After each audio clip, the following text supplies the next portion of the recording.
Hello, hello, welcome, welcome. Good afternoon, good evening, depending on where you are joining us from. My name is Christie Kittle. My pronouns are she, her, hers, and I will be guiding us on this journey this evening. I am white presenting, feminine presenting, dark brown, half shaved head with wonderfully bold black glasses. And we are going to go ahead and kick off because I would love to have as much time as possible for all of us to actually engage in our session. So we are going to begin with introductions. I've asked them to introduce their real selves, a little bit about their characters, and some D&D experience. So y'all can go ahead and kick off with introductions. Okay, is Natasha here yet? I think that she is not, so I think I might be going first. Thank you, Kim. Hi, my name is Kim Lindsay. I'm the lead learning experience designer at Cinecraft Productions in Cleveland, Ohio. I've been in the L&D field for about 14 years, 10 years technical writing, and about 20 years in healthcare field. So I've had a lot of job experience. Let's see, what else am I supposed to say? I don't have a lot of D&D experience at all, but I read the Order of the Stick faithfully. And today I am wearing my thinking cape, otherwise known as a silver dicky, worn backwards. But I use it whenever I have to be thinking a lot, and I'm going to be doing that now. Hi, everybody. I love it. Yay, Kim. So I'm next. I'm Heidi Kirby, and I'm also in Cleveland, Ohio. I work as a fractional chief learning officer and learning strategist for the Good Learning Agency. And I have really no D&D experience other than watching Stranger Things, but I've always been interested. And now my son, who is 7, has started bothering me about playing. So I figured this was perfect opportunity to come learn so that someday we can play together. I love it. It's very wholesome. And I think we're going to jump to Chris. Hi, everyone. My name is Chris Paxton McMillan, and I am with D3 Training Solutions, and I am the founder and senior developer. I've been in the field since 1998 officially. I was in education beforehand. I'm actually still kind of in education as a professor. I have heard about, I'm in outside Tulsa, Oklahoma. I am out on 70 acres in the middle of nowhere. It's great. I've heard about D&D on Stranger Things, Big Bang Theory, all this stuff. And my husband and I have been like, well, how do we learn? We kind of Googled some things. It was like, and this came up, and he is quite jealous that I'm here and he's not.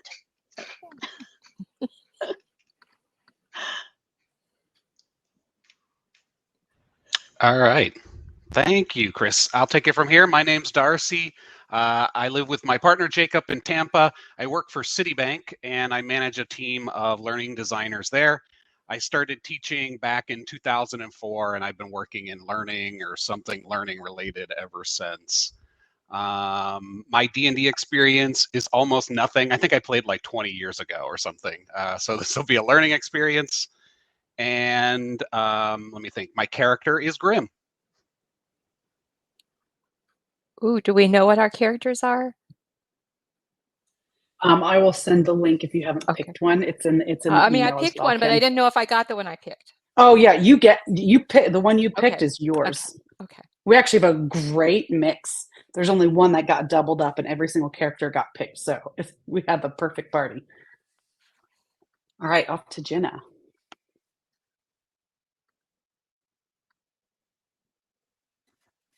Hi guys, my name is Jenna Flowers. I am the operations content manager and instructional designer for Equifax. I've been in learning and design since 2017, and prior to that was with social services for the state of Missouri, where I work in St. Louis for about 20 years. So my experience with D&D also kind of minor and small, mostly relegated to listening to podcasts and attempting to play with my kids and my husband. And my character today is Whisper, I believe, the rogue. So Wonderful. I think that is everybody that is logged in. so far. And if we have anybody join us, then we can add them. All right, I'm going to share my screen really briefly. Let that load. Y'all can give me plenty of emojicons at the bottom if for some reason y'all can't hear me or see me at any point in time. All right, so let's kick off. So some basic housekeeping. We're going to start with a very high level overview of the basic mechanics. Most of the session is, our goal is to be in the actual adventure. It's going to be a safe space to take risks, ask questions, have fun. You really can't do anything wrong. Now, players, we get the opportunity to have an audience with us watching, rooting for you or against you. I won't judge. Audience, we'd love for you to engage if you're able to. Kind of like if you watch The Price is Right and everyone's like yelling the price of something, you're welcome to do that. But really the decision is on the players and they have the information. I encourage the players to take notes, type it, write it, whatever your style happens to be. I will do my best to look in the chat, but I'm multitasking a little bit with a bunch of things. So if you really have a question that you really want to make sure gets answered, I would use the actual Q&A function in AirMeet. It's actually the icon below the chat on the right-hand side. In today's session, I'm going to aim for simplicity. So the goal of today's session is to provide that overview, right? Give a little bit of experience, look at some of these encounters and experience some of those interactions. Our goal is not going to be to complete the task, finish the campaign. Really, it's kind of have fun and see the game's creativity, the potential, and general mechanics in preparation as a primer for next week's conference. And if you haven't signed up and looked at the topics, there's some really awesome sessions planned for Monday and Tuesday of next week. Also, I'd like to warn people, I'm super animated. I have trouble sitting still. So if that bothers you, I would kind of just, there's your FYI, kind of might see me ping-ponging around, like to give that wording. I also have my screens, and so if you see me looking off to the side, it's probably for that. All right, so we're going to start by just talking about characters.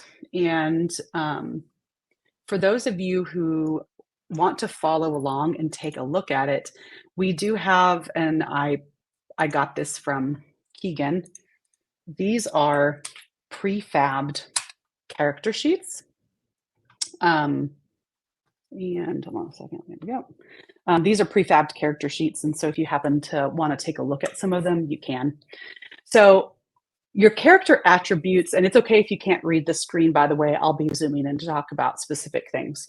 But these are basically the DNA and life story of your character, right? The quirks, the strengths, the weaknesses. On your character sheet, there are going to be a lot of things listed. We're not going to dive deep into every intricate thing. There's so many things online and resources that you can learn a little bit more about the specificity of those. Normally, there's actually like a whole zero session, a whole session just creating your characters for that campaign with your party. Today, we've given the players pre-created characters, again, thanks to Keegan, and those are linked in the chat. Hopefully those work. I just put it into my Google Drive. You're going to notice things like strength, dexterity, wisdom. Those numbers, they give your character life and personality, right? Your strength may allow you or disallow you to lift things, smash doors. Dexterity can allow you, or in most of my characters' cases, disallow you to be nimble, dodge traps, those types of things. And wisdom is helping you make choices and, be smart about things, maybe even sensing danger. And you even get backgrounds. They can add a little bit of flavor to your story. Are you a criminal? I think one of the characters in the last session was a criminal in the background. Are you an outlander, right? What are your motivations? Why are you doing things? It's your why behind your who, right? And it's really interesting to see how those different characters mingle at different parties. And you'll find with most things in D&D, there's just almost infinite possibilities. So looking at the sheet, and I hope this is semi-readable. Again, you don't have to read the specifics, but I'm kind of hoping I can point to the general areas of the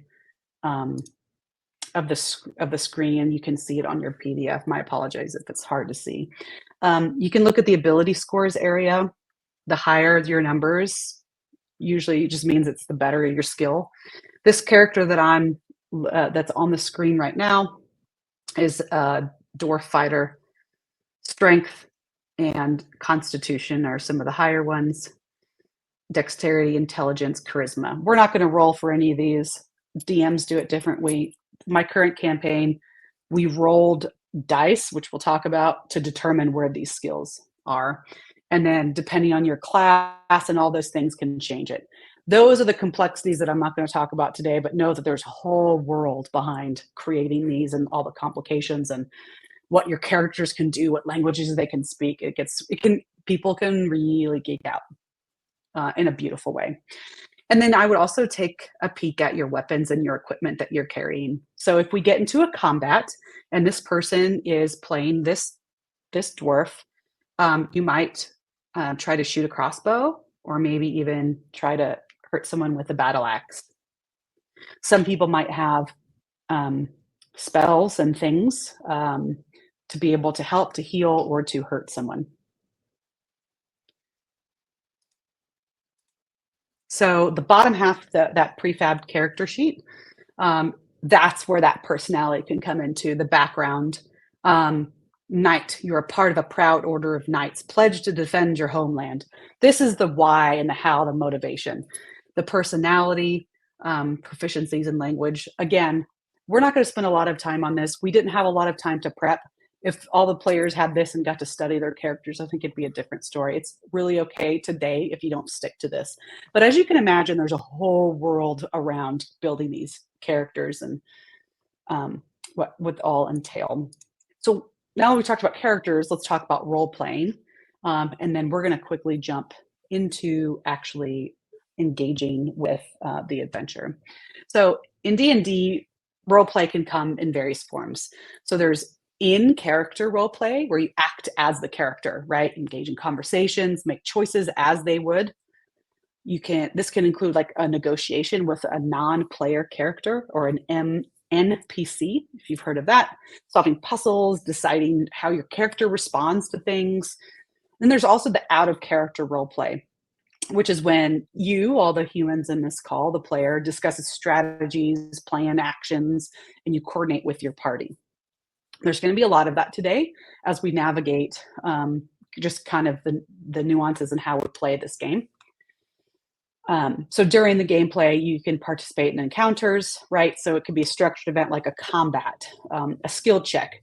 I decide I don't want to walk on the rickety bridge. I want to try to jump over it. That would be something where you could role play and say what you're going to do. You might actually try to speak it out, and it might just be telling me, I'm going to just jump, right? So that's up to you. And then we'll talk about dice rolls and how those decisions and those outcomes are. Today, I'm your dungeon master. You might hear game master, and I can help guide that narrative based on your decisions. So it's kind of like a blend of character immersion, teamwork, tactical choices. It's like a structured, unstructured framework, depending on the part of the game and what you're looking at for storytelling and problem solving. So today I will tell you I am horrible at accents. I typically don't. And when I do, they're all weird accents. And usually I use completely different accents for the same character because I have absolutely no control of my accents. So we're gonna go for it today, and we're gonna have some fun. I'm going to take some risks. Thank you ahead of time for giving me grace and space with my weird accents. So you can choose today how you interact to your comfort level. I will not be forcing anybody to use accents. Don't worry. So this is my last slide before we start. So dice. I think D&D dice is probably one of the most, fun things. I know, I love it. I have a whole bag. I don't know if you can hear that. I have 6 separate dice sets that I have in here. Everyone has different types. Some are just one. I'll show some of mine here. Okay, I can't see any of them. So like there's a black and a pink. This is my newest one. It's a black. Anyway, I will nerd out. I realize I could spend way too long. I will show you later if you want to. Today, we're doing virtual rolling of the dice. We're using Google. I think there are several others. I'm going to use the same one that Keegan used in the last session. Also, we have a local place where you can like craft stuff and put it in the kiln. I'm completely spacing on the words. They have a whole thing where you can create a whole dice tower next, like a couple of weekends from now. And so a lot of my D&D party are actually going to go create some. Okay, nerded out. My apologies. Why and when do we roll? This helps determine the outcomes, right? So you roll the dice when there's some kind of uncertainty or you want to do something. So, like I said, maybe you want to swing a sword at something. Maybe you want to sneak past guards. Maybe you're trying to convince somebody to let you pass into a secure area that you shouldn't be in. Or like the one I mentioned earlier, maybe you want to jump over the stream instead of walking on the rickety bridge. The result of that roll, and combined with a lot of those numbers and statistics that we saw on the character sheet, will determine what happens. And then the DM will narrate, right, including those choices, all those types of things, what happens. So if someone rolls a 3 in one situation, it might mean one thing, and a different 3 might mean something different. We are not going to go into the intricacies of how each dice are used. We are mainly going to be using the D20. So if you are looking at the online version, below the big numbers, there's a 4, a 6, an 8, a 10, a 12, and a 20. Those can be the main 6 dice in the dice set, although usually sometimes there's 7. There is not, what is the one missing? Oh yeah, the 2 versions of the D10 are not on here. The last one where it says D20, that's the one that we'll roll mostly today. Okay, here we go. Whoop. Okay, I got lost. My mouse got lost. Okay, so there are rules, obviously, to help us navigate this, right? But as you can see, your choices, what you ask, what you're doing, plus your roles, it means that literally the choices and possibilities are endless, right? So we're about to jump straight in there. It's going to be a lot of just-in-time teaching. So I know I didn't just tell you how to, but I'm going to pause for just a second to see if the players or audience have any questions before we jump into the actual story portion. Am I supposed to be have a window open for the dice rolling, or are you going to roll the dice? Great question, Kim. Every player needs one of those open. I will roll sometimes for an NPC, or if y'all are fighting, let's say y'all are fighting I think they fought goblins in the last one. I would be rolling on behalf of the goblin and the NPCs. You need to roll on behalf of you. And for now, since we're not such a huge, I'll probably ask you to say out loud what you rolled, unless I'm asking you to roll all at the same time. I will do my best to tell you if I need you to type out what you rolled or say it out loud. And I feel like at this point in time, I should talk about integrity. I trust that you will tell me the number that actually rolls. All right. Are we ready? I am not finding the link to the dice. There, I found it. Okay, there. Got it? I've got it. Yep. And I can repost it as we need. So the first part that we're going to begin is setting the stage. So right now, I'm going to just start telling the story. I'm going to try not to speak too fast because it's best to take notes. This is where you can write things down. And yes, it is hard. This is one of the fun challenges is you're not going to type. I mean, maybe you were actually such a quick typer that you can literally just type a transcript of what I'm saying, but you get to decide, what do you think is important? And each player might be writing down different notes. That's totally fine. All right. We are going to begin. I'm going to put my DM brain on now. Welcome to the Arcane Academy. In this tale, you are not students, but you are outsiders. Individuals from various walks of life who find themselves drawn to the illustrious Arcane Academy. Today, your presence at this institution is not by chance. You have been summoned by Magistra Seraphina, and I promise I'll spell that later, the wise and formidable headmistress of the Arcane Academy. She has heard of your unique talents, knowledge, and expertise, and she believes you may be the key to solving a pressing mystery. You find yourself standing at the gates of the prestigious Arcane Academy, an institution known throughout the realm for its esteemed magical knowledge, illustrious faculty, and towering spires that scrape the skies. The Academy's sprawling campus is a testament to centuries of scholarly dedication to the arcane arts. Before you, the Academy's iron gates slowly creak open, revealing the impressive sight that awaits within. The grand entrance is flanked by enormous marble statues of wizards, each reaching out to welcome newcomers to their storied halls. Upon entering, you find yourself standing within the Academy's breathtaking courtyard, a vibrant and meticulously maintained garden where magical flowers bloom with colors unseen in the natural world. The gentle hum of enchantments fills the air as floating candles illuminate the space, adding to the sense of wonder and mystique. The Academy itself is a colossal structure of gray stone and stained glass windows. Students and faculty robed in deep blue and silver can be seen bustling about, engaged in animated discussions and experiments.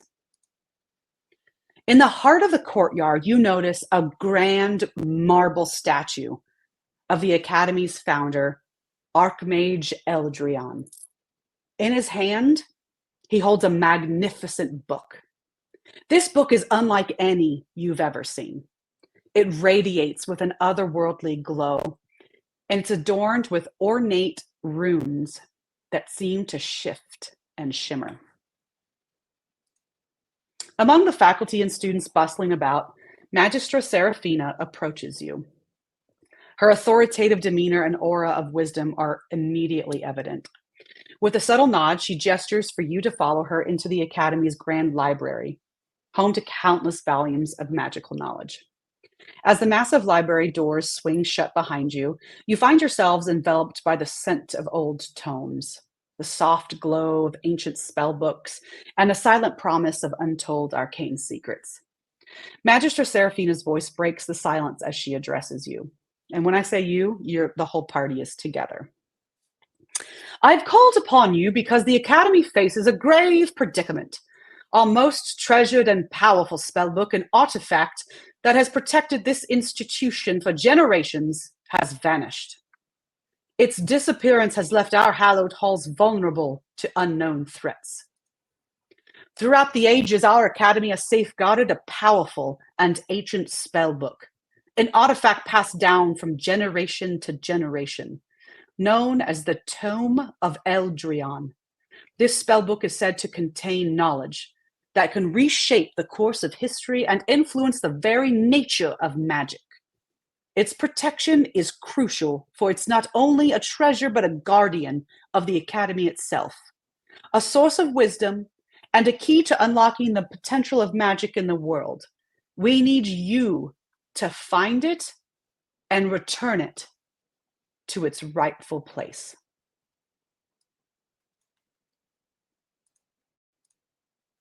So now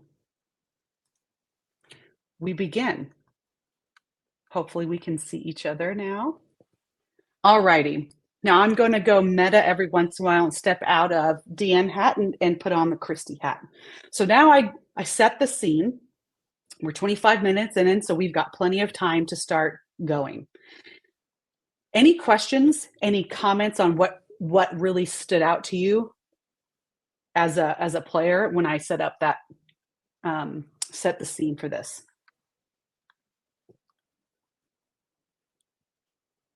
Is the Academy one big building or several buildings inside of a wall? Several. All right. So now you've been given the quest. The quest that was given to you is to find this lost tome. There are 6 of you. Oh, Nadia, welcome. I realize now that I've stopped sharing, we've got another human. Welcome. I'm so glad to see you. So now what we have here is our first decision. So y'all are a group of 6. We've set up, and now the world is your oyster. So from here, y'all can talk to each other. I mean, theoretically, y'all could just decide nope and leave, and then we would be done. Because really, I mean, when I say the possibilities are endless, it's endless. Y'all can talk to each other about what questions you have, how you want to find out. Do you want to investigate? Do you want to ask somebody? And the beauty of this also is wherever you're standing, there's almost there's no limit in the type of questions you can ask. You can just start asking about where you're standing. You can ask about the person. You can ask about what you want to do next. You can make a decision. And then the one thing I would say is think about your character. One of the people in my own party, they are very impulsive. And so they ride that with fire. They're like, I'm impulsive. I know that I'm going to, and they act with impulse because it's in their character to do so. And it just makes everyone angry. But everyone has to deal with it because that's the whole part of being a party. So this is where I will stop for a second. I'll give y'all time to decide and talk about what y'all want to do next. Well, I have a question about why, what are we getting in return for this particular quest from Magistra Serafina? Great question. You feel a very natural pull. You feel like you need to be here and you need to do this. And if you ask her, Magistra would tell you that this is of utmost importance and finding it is the reward, and it would be to your detriment for not finding it.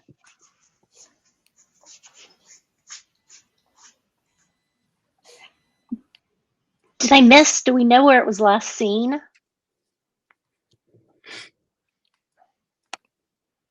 I'm sorry, I thought I muted myself. You don't, but I can tell you. Sorry, this is the part where I said I had all my notes and now I have to change. No, you're good. This is beautiful. Yeah.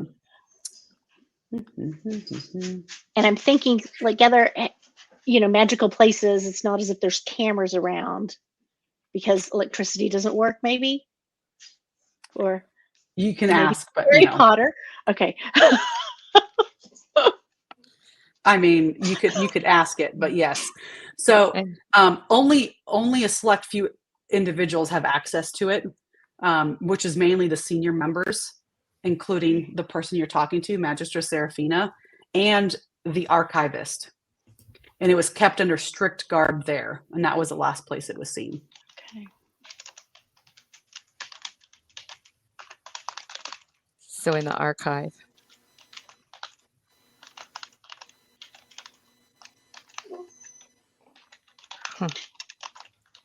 When was the last time it was seen? The exact duration of its disappearance is not quite certain.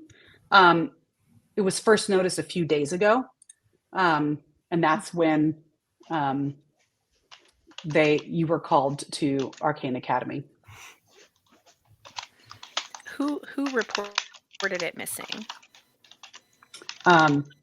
Magistra Serafina is the one that noticed it. Okay. So can I ask, did she go looking for it and find it missing? Yes, it was. She went to go access it, and she found it was missing. She was not alerted otherwise. Do we have a trace spell or anything so we can kind of see how it went missing? You can look in your character sheet on the bottom half to see if there are any spells that way. I'll be honest, I didn't have a lot of prep time to read all of them, so I didn't look exactly. But if you do want that, you are not in the archive right now. You are in the library.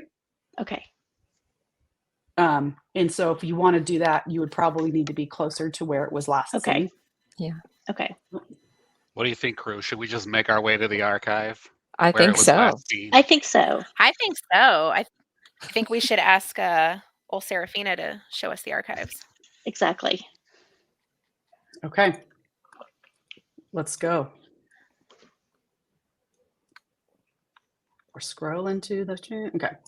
All right. So she navigates you through several different stairwells. They're very dimly lit. And she takes you to the chamber. The chamber is small. It's dimly lit. It's a circular room. Its stone walls are adorned with intricate magical runes that seem to pulse softly, very similar to what you saw in the book in the statue. In the center, there's a raised stone pedestal. It was once holding the tomb, and an ornate display case that is locked. The display case is on top of the pedestal. Yes, and it is locked. And I'm guessing the same people, well, it may not be a key. Is it a key or a spell? It is not a traditional lock that you may see, but it's definitely locked. Okay. Are there any other people or creatures here in the circular room? Inside, right now, it's just you. Okay. Did Seraphina come with us? Yes, she escorted you there. But is she Now, in with us, or is she outside? She is outside, and she can confirm that the chamber has remained locked and sealed since the discovery that it was missing, and no one until you right now has entered or exited. Should we look around for clues? What do you think? That's a Yeah, if we great can. idea. Agreed. Yes. Yeah, let's do that. Okay. All right. So this is where we get to do some of our first roll. So go ahead and open your roll, and we're going to do a D20 in just a second. And I'm going to open that character sheet. I don't know for you. Some of this I'm putting my own miss on it. I had a lot of trouble always remembering which numbers to look at. And I can tell you this is a simplified one. Let me look. When you look at some of these numbers, so someone who's really strong in strength and dexterity, this wouldn't help them as much, right? To look and find things. So right now, what you're going to be doing is you're going to be rolling, and we're going to see if you notice anything. So yeah, and people are still talking about Grimm, who died in the last session. I'm going to make sure that I try not to kill anybody in at least the first half. Okay. Grim appreciates that, by the way. Quick question: Are we using? Second half, we're on our own. Using modifiers in our rolls? Right now, we're going to do a little bit of both. Right now, we're just going to roll D20 and go from there and just see what they look like. Can we say, like, I'm the cleric, and we know we have a rogue, and we know we have a fighter, and Chris and Heidi and Nadia, which are you? I am Talia, the Saloon's Light. Okay, so that's the one that I chose. So we have two of us. Okay, good. And yes, I'm Nakari. Good. Oh, sorry. Oh, you're the monk? Yes, the monk. Yep. Okay. Wonderful. Okay. So for now, since there's 6 of you, just go ahead and roll and type in the chat what you roll. Okay. I was going to it went away. Whoops, because Also, if you get really nerd out, you can buy your own like faux leather bound fancy things. This is how I keep track of my campaign. And it's, if anybody does CrossFit, it's like the equivalent of buying shoes all the time. That's what. Okay. It's dice and devices. Okay, I apologize. I'm telling you. Okay, 2. All right, so for something like this, and someone had mentioned earlier, just because you rolled low doesn't mean it's bad. But in this case, if you roll a 2, you see absolutely nothing. So I have a couple of 2s. You don't think anything's wrong. Everything is perfect. And I apologize. I'm really bad at names if I can't see them typed down. So just for this session, I'm going to use your real names instead of your character names. But you can say out loud who you are. So Jenna got something in their eye and just can't see anything. And Nadia, Heidi, and Kim. Let's see what you can see. Okay. All right. There are no signs of struggle anywhere. Nope. All right. So there's no signs of struggle or anything else. The magical runes are all over the wall. They're ancient. They're really complex. And you think they're related to protective enchantments placed upon the chamber. And if you can understand runes, maybe you could probably get some more insight into them. And here we go.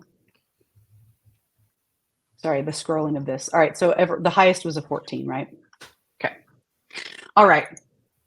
So aside from the pedestal and the display case, you have several shelves.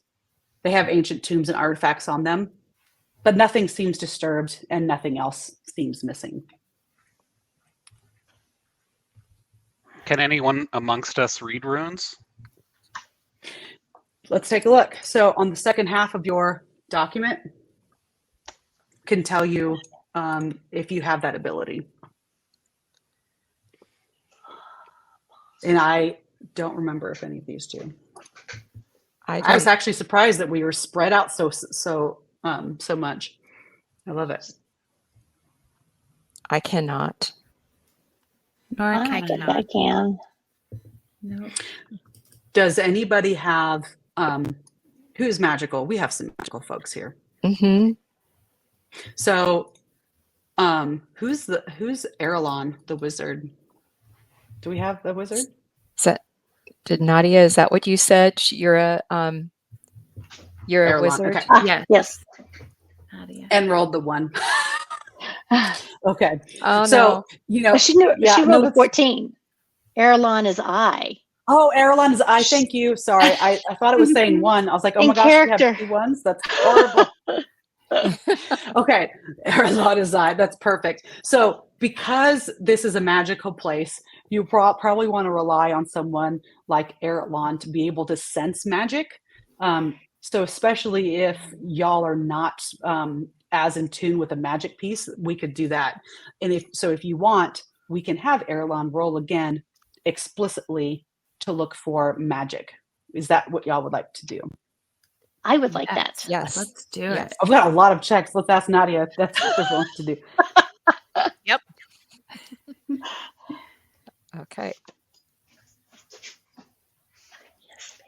I love it. Okay. So Nadia is not on mic. That's okay. We'll Yeah, just watch okay. for her to type in there. Hey, sorry, she I is. had a cat on me and I was Oh. trying to get him off. You know, you're not the first one to say that. I feel like I might need to like completely pivot and like have some kind of cat-like creature be a part of y'all's thing. I've got 2 dogs on me, so Oh no. Okay, would you like to explicitly look for magic? Go ahead. Roll it. I will roll to look for magic, but also as a soldier, I do have to warn and the caution, and I'm wondering what the danger is of this missing tomb, and if it's even worth our party's lives. I don't know. As Grim, I'd say it seems pretty valuable. So I would love to get my paws on that tome.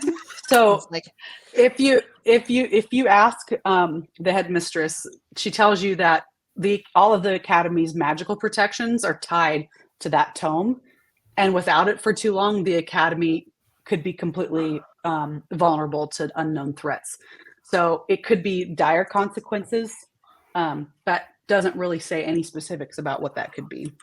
well, so I thought there was something about magic around the whole world or being exposed or Yes. so. Being very, very cagey about it.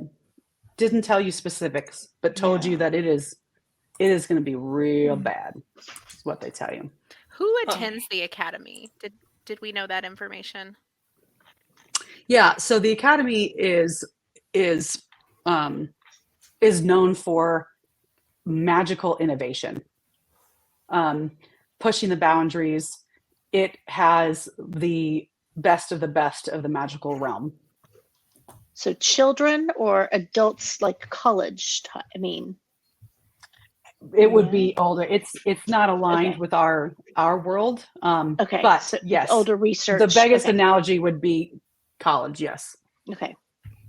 I tried to make this an educational institution. I felt like it was fitting for this Educaria. I like session. Yes. Yeah, honestly, if I was smart, I would have just called it Educaria, like the entire That's okay. conference, but I didn't. I wouldn't have thought of that either.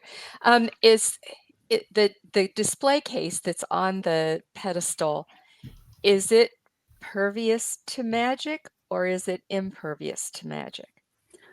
It is known to be protected by magic, and it has physical security measures as well. None of them seem to be triggered. Okay. Should we try to open that casing? You can certainly attempt to unlock it. It's a very complex lock, but if it's successful, it might reveal clues. Oh, yeah. I'm liking Peter's comment. I think we should check out Ye Big Book of Borrowing. See if it was checked out and not returned. Yes, I like that. Ask the librarian. The archivist, has anyone inquired about the Big Book? Has anyone asked? Mhm. Other Have than we met the Serafina. archivist? Yeah, maybe we need to talk to archivists too. I would like to see this archivist. Right now, the archivist is not on site, but you can talk to any of the other faculty or staff. They would be absolutely willing to talk to you. Interesting. Is the archivist Yeah. missing? Right now, they're just unavailable and not on site. Can you ask Serafina if she has any suspicions about any of her fellow faculty? And this At this point, there are no clear suspects or leads. It is a complete mystery, and focus is on recovering it. We don't want to have to point fingers. We just want it back. Can we ask her to open the display case?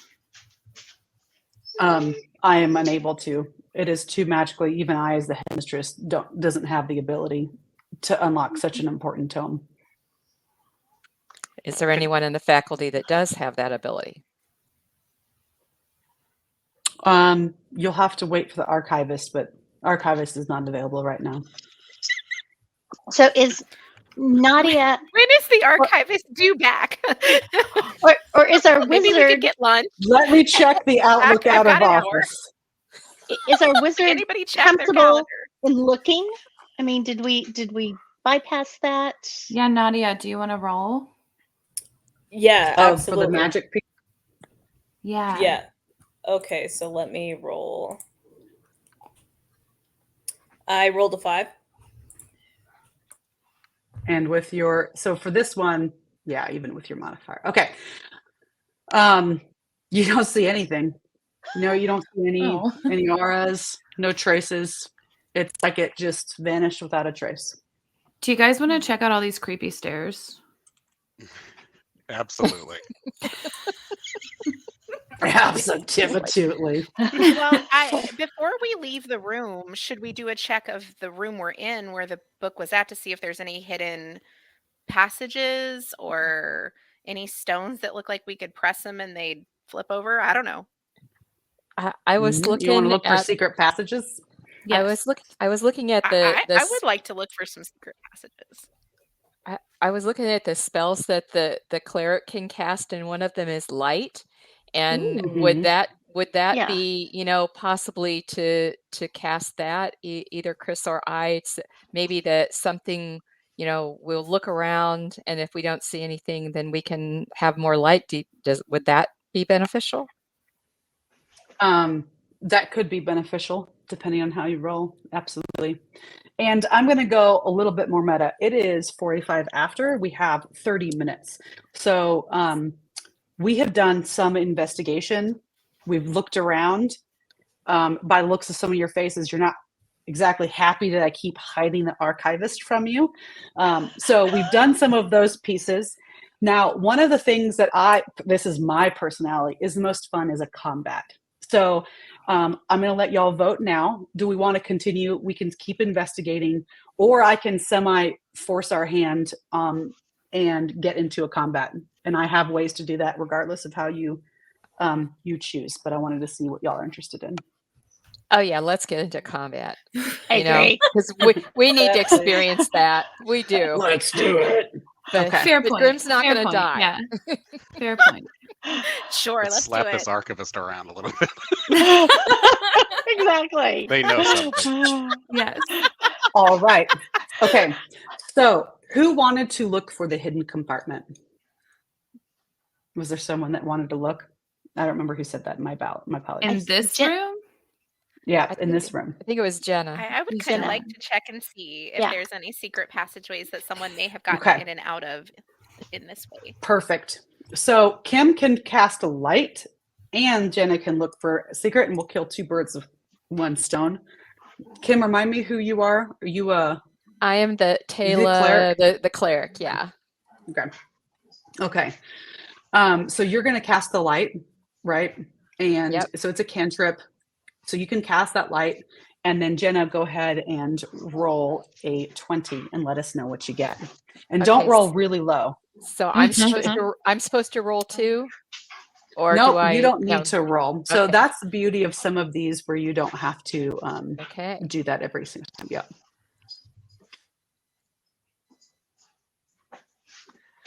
All right. Well, I've got an 8. Okay. And we're going to do something a little different. That's So what I've rolled. I am mixing some rules here. So what we're going to also do is, since Kim casted light, we're going to pretend like she's got a little bit extra help. So Jenna rolled an 8, and we're going to have her roll now a D4 as well.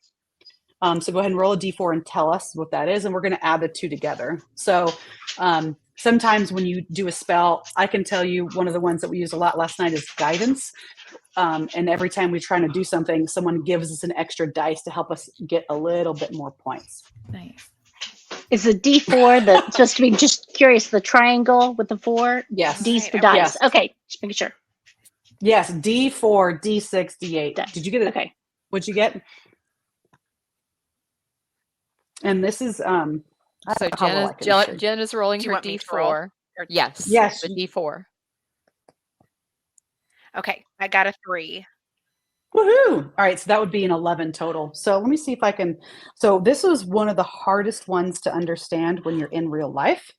It is a triangle like this, Uh-huh. and the number you roll is actually like the tip. So if I roll it over, you'll see the top has a 3 across the top. It's a unique one. So when you see it in real life, it can get really confusing. Okay, Jenna finds a secret passageway. Look at that. Yay! Go, Jenna. And it opens. It opens, and it's enough for everybody to fit in. Would you Let's go all down. like? All right, let's do Yeah, it. go. Okay, so Let's go. oh, Rebecca, I have never stepped on a D4, but it Oof. sounds like I don't want to. All right, so you are now in a massive chamber. It is even more dimly lit than the last one. Okay. This is the Forgotten Archives. It's a secluded section. It's dimly lit chamber filled with dusty tomes, broken shelves, and probably very much forgotten relics. The tome may have been stored here in the past, long ago. It's, if you have allergies, not great, covered in dust. So as you're walking around, you see a massive, towering, life-sized stone statue resembling a gargoyle. Ew. Initially, it seems just like another forgotten artifact. But when one of the players makes a sudden movement or noise, who wants to do it? Who wants to make the sudden? Who's jumpy? Chris gets too close, and the gargoyle suddenly springs to life. Its stony features twisting into a menacing expression. It blocks the path, its wings unfurling. Congratulations, everyone. We've reached our first rolling for initiative. What does that mean? That means everybody gets to roll a d20, including me. And this is where I'm going to have you say it out loud one by one, because I have to write it down. So what we do here is when we're rolling for initiative, this is not necessarily good or bad. This actually helps us determine the order of action. So if you roll 1, doesn't mean you're dead. 20 doesn't mean great. It just means if you scored higher, you'll come farther sooner in the lineup than you would. So, Kim, what did you roll? 19. And then on your sheet, towards the very top right, there's something that says initiative. Oh, It has a little plus. it says +0. Yeah, I had yours open. Sorry. You have 19. So for everybody else, you can tell me your number plus that initiative on the top right of your character sheet. So Jenna, how about you? I rolled a 4 and I have a +3 initiative. Okay, so you are at a 7. All right, Darcy. Grim rolled a 14 plus 1 initiative. 15. Okay, Chris. The 6, one that startled it alive. and I'm staying in the back, so I have a 6 plus 0. So Okay. Heidi. 9 plus 3. you guys go. And lastly, Nadia. Am I saying your name right? Nadia? It's close enough. It's fine. Well, I want to get it right. What is It's it? Nadia. Nadia. Okay, I thought so. The way you wrote it out, I was like, no, I don't think I'm saying it right. Apparently, I can ask how to pronounce things in writing, and I still can't figure it out. Nadia, what did you get? Thank you. I rolled a warrior 6, and I have a +2 initiative, so that's 8. All right. So on my side, I get to roll for the gargoyle. And also, the fun things about what I have here. So if you look on the top, you have hit points, you have an armor class, those types of things. Those determine whether something hits you. So if your armor class is high, it'll be harder to hit you. And your hit points, if it's low, right, you'll die sooner. Usually, if your hit points are lower, your armor class is higher. Sometimes. What you don't know is you don't know the gargoyle's point of hit. I just tell you whether you hit or you miss. And you have no idea what their hit points are. So that's what I keep written over here. And that's why if you've ever seen DM and they've got a big, barrier so you can't see, it's because they have all their secretive things. That's one of the things. You know, there could be, I'm not going to do this to you. There could be a hidden gargoyle, like a second one coming to life. And I wouldn't want you to see that. Okay. So I'm rolling as well. Okay. So in order, Kim would go first. And then we're going to go to Darcy. And then we're going to go to Heidi. And then we're going to go to Jenna. Nope, not Jenna. Nadia, sorry. Matthew, and then Jenna, and then Chris, and then the gargoyle, because that's how we're rolling today. Okay, so this is going to be a little differently. Now, theoretically, we go 1 and then 1 and then 1 and then 1 and then 1. But in real life, it's almost happening simultaneously. I think each roll, and I already forgot. If someone on the chat remembers how long each whole session goes, I think it's like a minute for the one whole row through all of this. Okay, so at this point, this is where you're going to look at all the types of things you can do. So you can look at your equipment and your weapons. So if you have a crossbow, Talia, you're first, right? So this person has a crossbow. It gives you a range. So if you have a crossbow, you can obviously hit something much farther away, right? If you have only like something like a mace, it's like right there, right? Some people might have daggers or hand axes that could be used as a slash, or you could throw it. And then also on the top right of your sheet, there's something called speed. We're not going to go into the mechanics of that today, but just to let you know, that tells you how much you can move in a turn. So normally you'd have it all spaced out and I would show you where you are.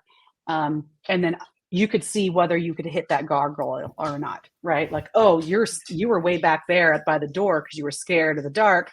So you're actually 60 feet away from gargoyle, but Kim's actually 10 feet away from the gargoyle. And that comes into play. For simplicity of today, we're just going to let you attack and do that. There's also some people who have magic abilities, and so you have some spells at the very bottom. You might have like a guiding bolt and those types of things. Now, we can do that. I can tell you there's an entire book, like massive books of the different spells and the intricacies of them.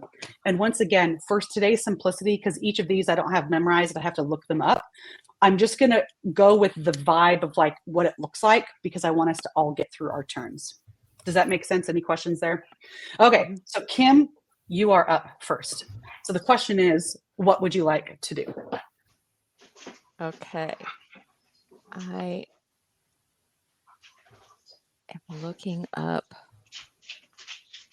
I'm looking up guiding bolt. I don't see an advantage to that. So I'm thinking light crossbow. Okay. Is that a choice? Okay, because I have one of those. Absolutely. And you also have a sacred flame too. And then on the right side where it says the damage piece, that would tell you if you hit how much damage you get. So if you see something like 1d6 or 1d8, that's what you get to roll. So first you would do a d20. I would say you hit it or you don't. And then if you do hit it, you would roll the dice that it says, and that would determine how much damage. And that's the part where I won't tell you numbers. I'll just tell you story. Like, okay, now it's bleeding on its eyebrow versus it lost an arm. Okay? Okay. All right. So I'm going to roll my d20. Okay. And I forgot, you said you're doing the crossbow? Yes. Okay, perfect. And I have got a 14. All right. You bounce off the corner of its wing and it bounces off. There's no damage. Oh boy. Sorry. Darcy and Jenna got really excited. Where's the gargoyle? How far away is it? Y'all are all pretty close. It's all within about y'all are all within about 30 feet of it. Okay. Is how we'll play this one. I'm going to use my so it's pretty well armored. Can I ask a question? Absolutely. Do we have any natural light in this room? It is very dimly Is there lit. any sunlight coming from anywhere? No. Okay. No, it's pretty undergroundish. You had to take a few steps down to get into it. Well, then it's not a disadvantage in terms of that darkness. But if you rely on natural light for a spell, it does not exist in this room. I was more thinking the idea that gargoyles don't like sunlight, so if we could somehow break the roof and expose it to sunlight, that may do If something. You looked up, but it doesn't is sound like we're getting that one going. If you expose sunlight, you're collapsing everything under you. Oh, great. Do we know the gargoyle's bad? That would be bad. It is trying to kill you. Okay, just making sure. Okay, who's next up to take it on? And if y'all can do me a favor, remind me of who your character is so I can pull that sheet up as you go. And I already know who Darcy is because we're trying not to kill him. That's right. Yeah. So Grimm's going to use his greatsword. Ooh, nice. Perfect. Yeah. All right. What do you need? What do I do here? So it says. For this one, you roll That's if you hit. First, you have to roll a d20, and then I can tell you if it hits. I got a 3. Okay. And I'm sorry, you did what? A great sword? Great sword. Sorry. My AirPod got knocked out. And because it's a great sword and you're close, right? If you look on the left, I'll let you do the strength modifier, which is a +3. I already forgot what you rolled. I just rolled a 3. Yeah. All right. So you completely whiff. And the gargoyle is still flaying around. Y'all were all just caught off guard, and you just keep whiffing. And now Heidi is up. All right. I'm gonna use the short sword. I'm Nakari the monk, by the way. Thank you. Yes. All right, short sword. Oh no, I rolled a 1. Damn. All right, Heidi, you were just so taken aback that you swing a great swing, and you actually nick yourself in the ankle. So you need to roll a d4 because you hurt yourself. All right. A 3. All right, so you have 3 less hit points right now, and we'll call it temporary hit points because I'm not that mean. We will try not to kill you. I mean, that could have been my approach, is just to kill everyone really quickly. Okay, so Heidi is done. Nadia. I'd like to cast a spell. Beautiful. Which spell are you doing? I'm going to do the firebolt. So it's a +5 modifier, and I have to roll a d10. So let me roll that. Well, you are rolling a d20 first. Right. Okay. Yep. d20 first. Actually, hold on. Firebolt. I actually think I used to have a firebolt. Yes. I rolled a 19 with my d20. Perfect. Yeah, I was going to say, and I think this one might be one we're on that. All right. Well, this firebolt just shakes through the gargoyle. Go ahead and roll 1d10. Okay. And I got a 2.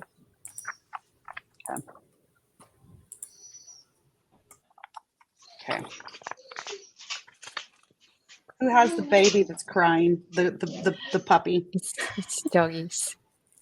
Me. Chris. Aw. Chris. Mine was hovering over as well. She thinks she's starving. Mine is. I bet you mine is. Mine's just awful. So one of the things that I'm not going to dig into either is when you get into different types of spells and different types of weapons, you actually have different type of damage types.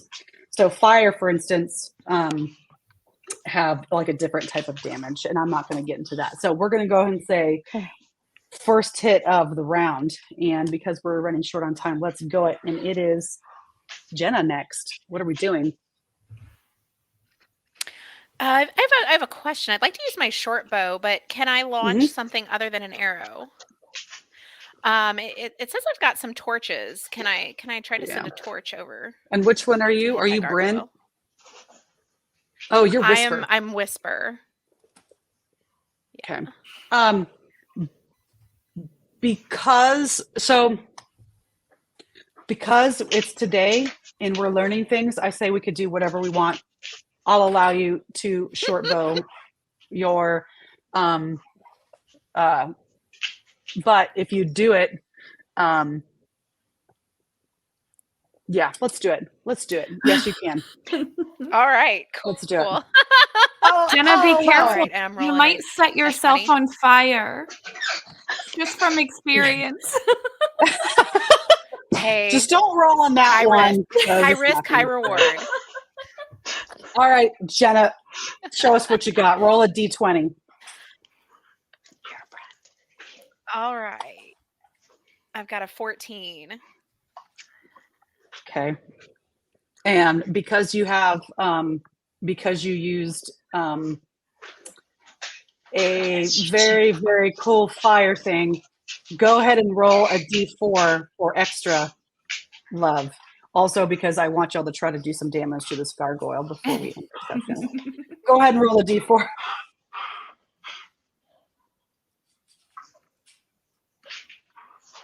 Uh-oh. I love it.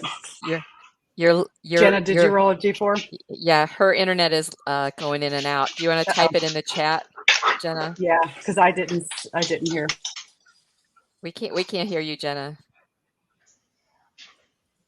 Just type it in the chat.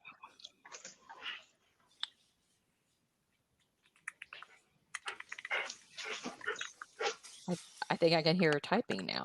That was me. Sorry, Oh, I have the really metally keyboard. I actually completely lost audio. I think she said 3. Nod your head if you said 3, Jenna. Perfect. Oh, there we go. Jenna hit that gargoyle. So I need you to roll 1d6. And this is for damage. So that d4 helped put you over to actually hit the gargoyle. And she has 4, and it's +3. So you hit it, and it breaks off a corner of the wing. And so it's hurting. It's mad, though. It is not happy, but it's hurting just a little bit. So we are moving to Chris. Okay. Should I use the Sacred Flame? What is that? I don't know. It has a range of 60, modifier save. I don't know, but it looks like it's got a. Who are you again? I'm the Talia. Yeah, Talia. Oh, that's right. There's 2 Talias. Okay, that's right. Yeah. Okay, I'm sorry. So I looked at the Sacred Flame. It just doesn't seem like it would do anything, but from the description in this rule book. But hey, I don't see whatever. description. Well, I didn't see description. Okay, in that case, let's just do the light. Go ahead and do it. Okay. Yeah, let's do it. Okay. So I roll the orange, the 20. So the Sacred Flame, you do not need to roll a d20 because you can do any creature that you can see within 60 feet. And so for a cleric words, you can just do that. So you can go ahead and roll 1d8 for damage. D8 for damage. Okay. Ooh. And I got an 8. Nice. Ooh. 8 out of 8. Just to let you know, if anybody ever DMs, sometimes when you do this, you have to math on the spot. It's pretty scary. Okay. It is now the gargoyle's turn. And it is flailing around, and it smells the blood of Heidi, who accidentally swung and hit their leg. And so what it is going to do is try to do its petrifying gaze. Sorry, I can't do a petrifying gaze. So for this one, you actually get to do a wisdom saving throw. And so basically what we're going to do is you're going to roll to basically see if I could hit you with it. So instead of an offensive roll, it's kind of like a defensive roll. So let's do, for this one, let's just go ahead and roll. Let's just, how many do I have? We have 5 minutes left. So let's go ahead and roll a D12 because we haven't done that dice before. And everybody's rolling it? Just Heidi. A 3. Because the gargoyle is attacking her. Oh boy, Heidi. Yeah. Okay, so Heidi, you are restrained. You cannot move. And you are in the process of turning into stone. Awesome. So that's the last of this round. And so what we're going to do is we're going to try to speed through this one, and we're going to go back up to Kim. Okay. So we're now going back to the top, and we're going to go back through it. Now, Heidi, I didn't do this on purpose. I thought you were going to redeem yourself with the roll. But in this case, because these happens, Heidi is starting to turn into stone, so she won't be able to go on her turn. So throughout here, you have a couple of options. If anybody has a spell to try to heal Heidi, we could do that. But also, the gargoyle is still very active. It's missing part of a wing. It's mad, but it's not like on the death's doorstep quite yet. So y'all can decide full-blown attack, or you also have the ability to help Heidi. Can we do both?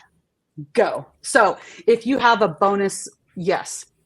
Let's do so. Some of people have attack bonuses. Some people have some of those things. Because we have 4 minutes, we're going to pretend like we're maybe multiple levels above where we are, because characters can do levels. So at this point, I want us to practice doing all of the above, and again, make up our own rules. So if you have the ability, I will let you for now do both. So let's try to speed through. Kim, oh, go ahead. I was like, because I can cure wounds and have a healing word. Perfect. When it's your round, when you go, Okay. let's see. And that's the other thing is you're a few away. And so, okay. So let me do that first, because I've got You might make a different decision after several people ahead of you go. All right, Kim. Okay. So I'm going to do, I think, cure wounds. I think that would be better than healing word. I don't know, but that's what I'm going to do, I guess. So what do I roll? Mm-hmm. Or do I roll anything? You're Talia, right? Yes. And you are doing, which one did you decide? I apologize. Cure wounds. Okay. All right. So then you can roll a D8. Okay. Oops. Do the other button, Kim. 7. I got a 7. Nice.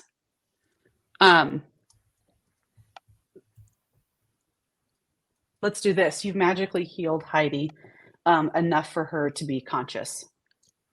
And that way we don't have to skip Heidi on the last round. Great job. All right. Okay. And we're going to double up. Would you also like to attack the gargoyle while we have a chance? And I very much want to respect people's time. So if people have to duck out, we can. I'd like to personally at least go through everybody one more time to let y'all get one more sample. Sure, I'll do that sacred flame thing. Okay, go. And which dice is it? 1d8. So this sacred flame, you automatically hit. So you don't even have to test it. So after you've healed Heidi, you boom, do it. You roll 1d8 and it automatically damages. Okay, I've got a 6. I got those. All right. So now the other wing has partially cracked open, and now it's really mad, and it's starting to charge towards the group. And now we're off to Darcy. Oh my gosh, I'm fireborn, so I'm gonna use my breath weapon. Boom. Yeah. Okay. I'm just thinking this. It's down in my racial traits, so I don't know what I have to roll or anything. As an action, you can exhale fire. Each creature in a 15 cone must make DC 12. So that means I have to roll instead.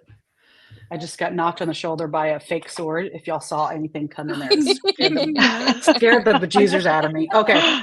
So I am going to roll a DC 12 to see if you hit me. And I rolled a 9. Uh-oh. Is it good or bad? Not good for you. You missed me. Oh no! I just think the gargoyle is made of stone. You know, I chose one that was really strong because I wanted to make sure that one person couldn't easily kill it and that y'all could each go through. So I tried to pick something that wasn't too crazy. All right, Heidi, you are finally awake. You are not stone. What would you like to do? I'm just gonna dart this guy. I know it's probably not gonna do much, but like I don't want to turn to stone again. So I'm the monk again. Okay. Does anybody have something that would be cold where we would freeze it? Because I don't see that in mine.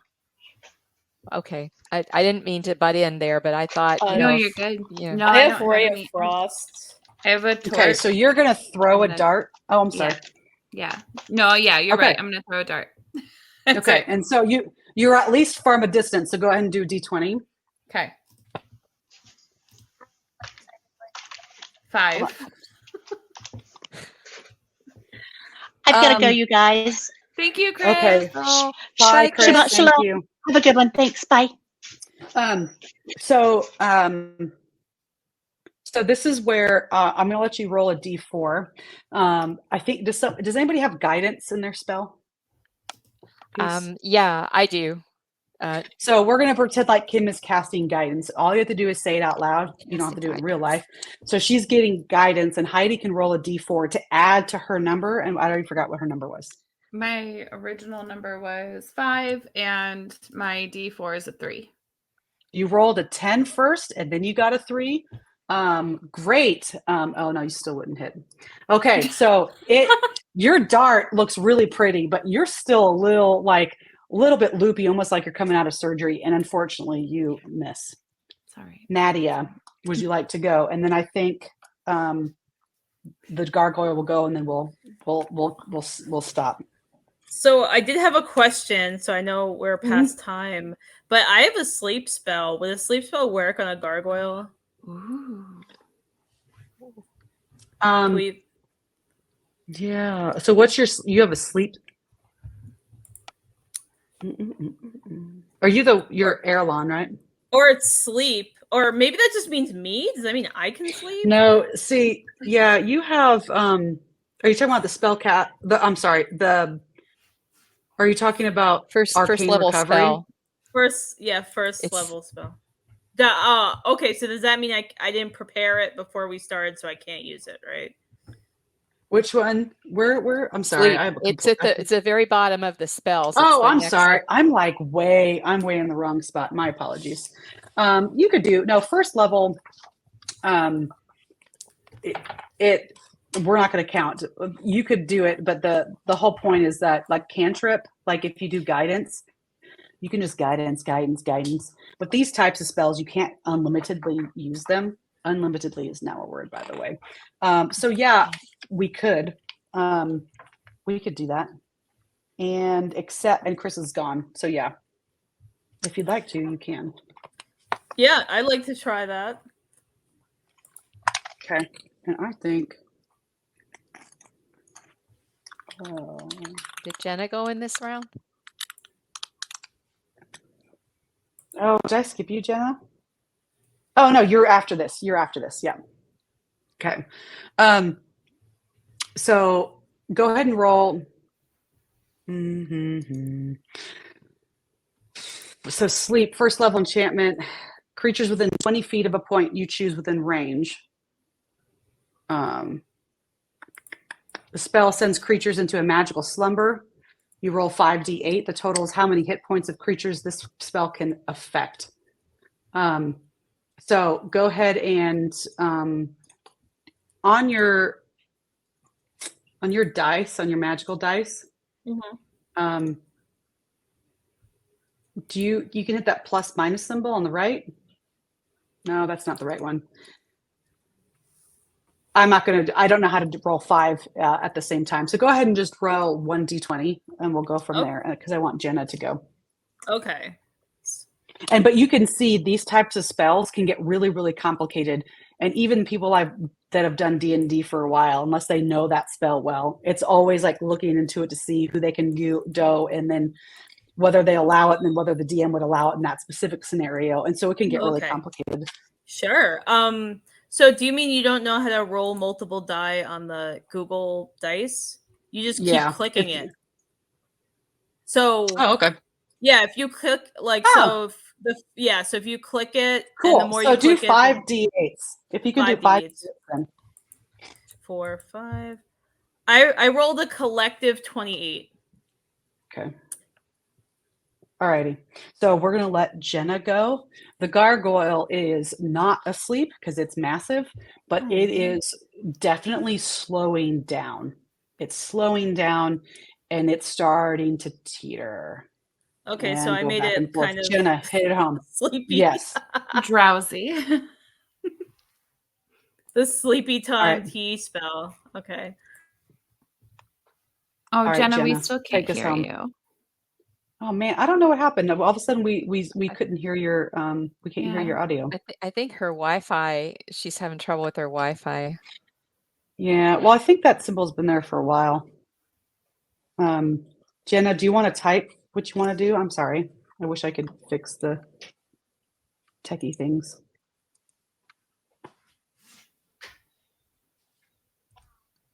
Short bow, please, she says. Short bow, perfect. Roll a d20 and tell me what number you got.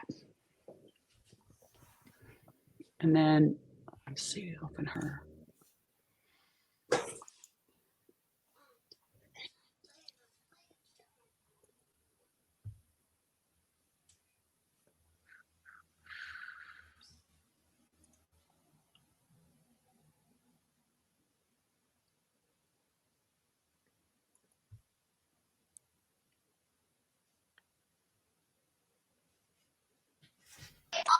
Sorry, I had the child come and get me. Did you roll a d20, Jenna?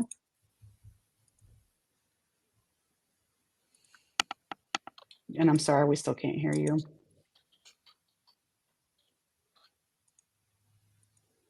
Roll a d20. What? She rolled a 20? That's amazing. The gargoyle shatters into pieces. You see this bright light shining everywhere, and floating in front of you is the tome of Eldrion. Congratulations, everybody. Take a bow. Take a bow. It's the short bow that did the gargoyle in. And I apologize, I took us over time by 8 minutes. But so if you have to duck out, I want to respect your time. So I apologize. Y'all are free to duck out. Thank you so much. But y'all could see how long you could be in there. There's some parties that would never have gone to the chamber. They would have just sat there and looked around a library. Some would have gone to the statue. Some would have, all those types of things. I just kept thinking that it was still in the case and just invisible. That's what I kept thinking, Smart. Because the magic was still active with all those shining runes. So how creative is this? I have bunny ears too. Sorry. So no, I that's wanted beautiful. to wait. So Go Christie, since you were the game master or the dungeon master for this one, I mean, how do you use D&D in any of your training, or do you at all? So, I didn't end up doing this exactly in the topics next week, but a lot of the things that I think about is the uniqueness of getting there, right? So like, I have a design thinking brain. Like, what is the goal, right? Mm-hmm. For me on this one, it's like, our job is to get that tome, right? But then sometimes, there could have been a whole piece that says, oh, actually, we really don't want the tome. We asked this person. It turns out that we don't want it back, because if it comes back, then our world is going to end. And it's one of those things where all of the different branching, I use it more as not D&D itself, but like the type of concept of inquiry above it and the type of branching and all the different possibilities. I think of like human performance improvement, where like in the end, maybe training wasn't the right thing. I mean, maybe we don't want the tome. Maybe we all need to get out of here. Maybe we're not in the Arcane Academy, but we're actually like under a magical spell in the real world. Mm-hmm, like the Matrix. Oh, apparently my thing does the thumb. Oh, look at that. Okay. How did you do that? I did 2 thumbs ups. And that's it. I don't know what you did. Like a weird person. Now I just look like a mime. There it is. There it goes. Wow. So anyway, but what I love about this, and the other thing, and one of the sessions I'm trying to spell out for next week about neurodiversity, is different characters making different decisions with different strengths make a different story, right? But in D&D, the beauty of it is, even though I said our goal is the tome, that really wasn't our goal today. Our goal today was like, what can we do? What kind of, for some people, it's like, what chaos can I create? And some people it's, I want to have fun. Oh, I want to make as many possible accents as I can, right? Mm-hmm. So finding, because some people love storytelling and speaking like the character that in character. I don't do that as much. I do a lot more like talking about it meta, like I'm looking down on it. Mm-hmm. But we're all doing the same thing and just in our own different way. And so I don't know. I make a lot of different connections. Yeah. Yeah. You know what was also very cool about this was that, you know, your style and Keegan's style are very different. And that's exactly right, because that's the beauty of it is I've done several different things and completely different experience. Some people are like, I just want to battle. Like I want basically every single time to be nothing but initiative. And then bye Heidi. Thank you so much. I'm sorry I hurt your leg. And then there's some that really don't want all the fighting. They just love the storytelling, the investigating, and talking like the character. And yeah, totally. Love that, Darcy. Excellent. Well, thanks again, everyone. Christie, thank you so much. Thank you to the players for participating today.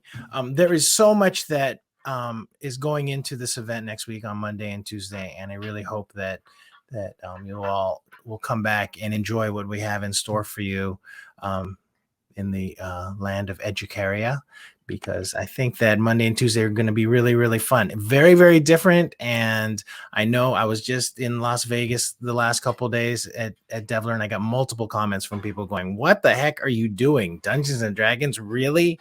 And it's like, yes, really, because it's cool and we're going to have a lot of fun. So yeah, hope to see all of you there. And with that, I'm going to go ahead and close out the session, and hope everyone enjoys their weekend. Bye. Thank you, everybody. Thank you. Have a wonderful weekend. Thanks. Hope to See you see everyone next week.